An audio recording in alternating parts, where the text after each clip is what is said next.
ताली जोर से बाजाओ हो गुरु के शिष्या। ताली जोर से बाजाओ हो गुरु के शिष्या। ताली की आवाज हमरा किचन रूम में गइले।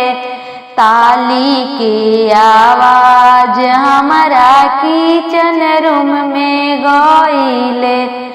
रोटिया बेलत छोड़ के आईनी हो गुरु के शिष्या। तालिया जोर से बाजाओ हो गुरु के शिष्या। तालिया जोर से बजाओ हो गुरु के शिष्या। ताली के आवाज हमारा बेडरूम में गइले। ताली के आवाज हमारा बेडरूम में गइले।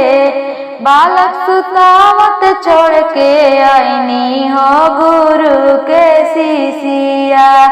बालका सुतावत छोड़ के आईनी हो गुरु के शिष्या।